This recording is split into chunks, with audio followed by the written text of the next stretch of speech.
The Fertilizer Institute and the International Plant Nutrition Institute are cooperating in the development of a new and dynamic 4R nutrient stewardship website. These new web pages feature interviews with retailers and farmers, zeroing in on how they are putting the 4Rs of nutrient stewardship to work. Watch. I know when I was reading about, the 4Rs, I was thinking how, like kind of touched on before, about how we're taking some tissue sampling and such and doing some different things, and it's funny how the smallest little problem that you can fix, you can really change the outcome of the crop. It's not necessarily something major where somebody's thinking of the big three, the nitrogen, phosphorus, and potash. It's just a complete, you have to attack everything from all sides, from soil and fertility. I am actually the 5th generation on my farm, so we've been there for a long time.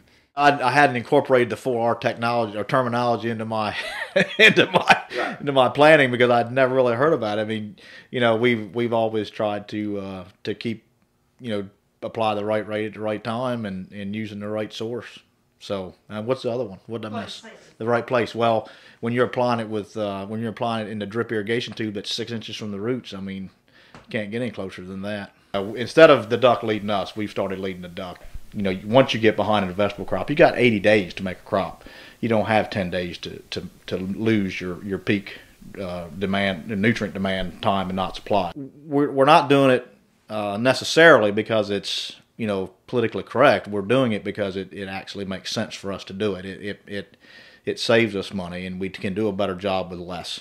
And it's all about profitability, and when it comes down to it, and if we can use less fertilizer to grow the crop by applying it at the right time, that's fertilizer is a huge part of our expense. So we're going to try to limit that, and we still have to supply the crop needs, but we've got to do it in a efficient manner as well.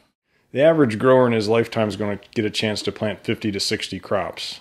So each one of them is significant. You only get to do it once, and so each one's got to count, and each one has to be carefully thought out and planned. If you're not efficient, whether we as a supplier or they as a farmer, they're not going to be here. So when we start talking about using the right rate, the right timing, the right place, and the right source, those are all key factors in making efficient growing decisions about a crop. Also happen to be key factors in making sure that the fate of the things that we're introducing to the environment to grow those crops go where we want them, and that's on your dinner plate, not in the ditch or the stream or the Chesapeake Bay. We can produce 70% more corn, for instance, with the same pound of nitrogen that we did 30 years ago.